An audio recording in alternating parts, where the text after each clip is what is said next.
Then we're talking about, so the second part is relationships. And relationships cover a really broad area for me, okay? The first one is when you network. So show of hands who goes to networking events, belongs to groups, yada, yada, yada, is on social media, right? Okay. When we talk about value and networking, what we're talking about is, where are you going? Where is it of value to you? And where can you be of value to other people, right? Because we all know, especially here in Northeast Ohio, that you could literally network 24 hours a day, 7 days a week. There are that many events going on. And if you could be 2 people, you could actually go to 2 at the same time. But we haven't quite figured that out. So, but doing that makes no sense. Because it's not, you're not going to be where you need to be. So you have to do the research, you have to go visit places, get a feel for it, see if, what the audience is like, how the people are, if it resonates with you, that kind of a thing. And you have to absolutely be doing it. It is key to building your sales. The next one is with your resources and your referral partners. And one of the biggest parts of sales is having resources who you can recommend to other people, and having referral partners, you're thinking about them, they're thinking about you, they're people and companies that you've gotten to know, and you like them and you trust them. So when you're talking to someone and they say, I need a fill in the blank, or this is a problem I'm having in my company, it has nothing to do with you, you can share someone who you do know. They're a resource, they're a referral partner, and they're doing the same thing back, okay?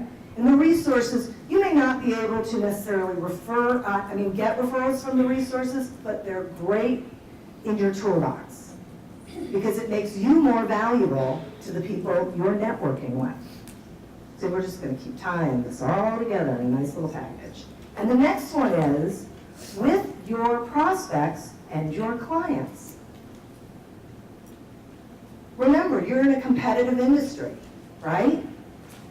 How do you stand out from the noise? How do you differentiate yourself? One of the ways is that you are engaging with your prospects and your clients. And you're building those relationships with them so you become really, really valuable to them. On to the next one. Go ahead and click it. Okay. So part of the question is when we talk about when you're doing networking, when you're building resources and referral partners, and when you're talking to your prospects and your clients, how well do you know them? Are you really taking the time to get to know them? And I submit to you that a lot of times what we do is we spend all of our time thinking about what we need to get out of it, right? I was talking to somebody earlier today and I said, I wrote my last newsletter article because I got an email, someone was prospecting me via email, which I'm going to suggest you don't do, and when I opened it up, the first line started, I want to, ... Because see, I don't even remember what it said after that. Because I deleted it. Because you know what? I don't care what you want to do. I care about getting my problem solved.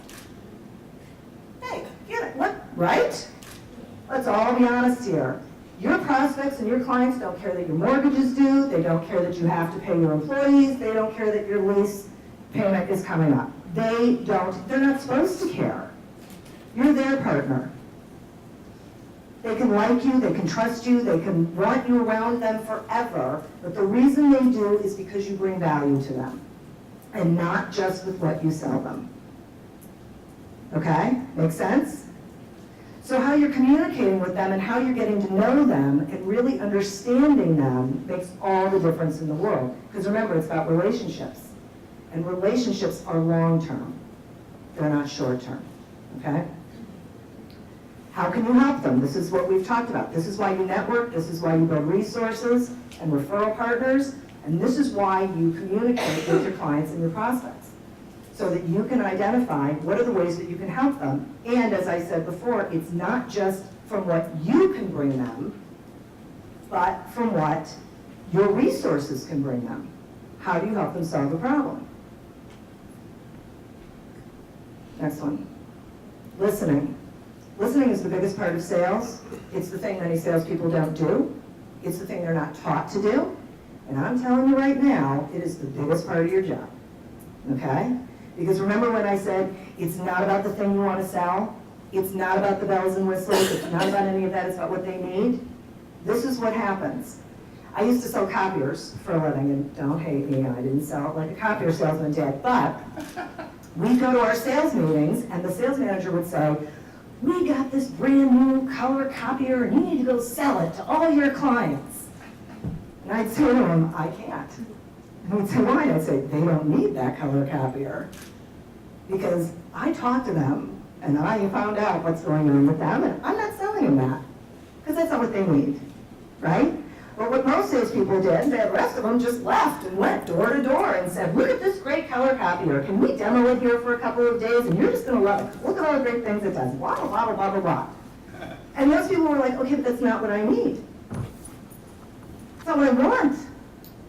But the salesperson never stopped to ask questions to identify what was going on with the prospect, then match a solution to a need. Remember, value. That's why they keep you around. And listening is how you find out what your value to them is. And I'm going to tell you another neat little secret. By a show of hands, how many people offer more than one thing, more than one product, more than one service? Get them up there. Absolutely you do.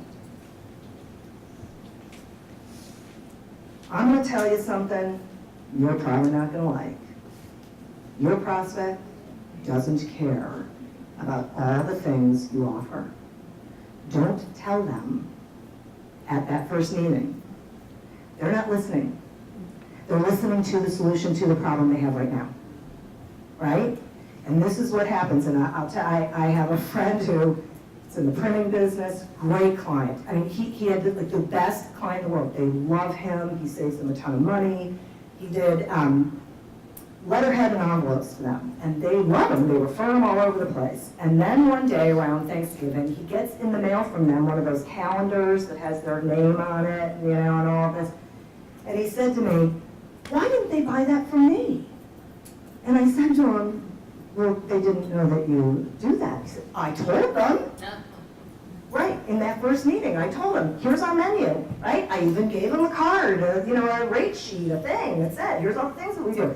You know what, they weren't listening. They needed letterhead and envelopes.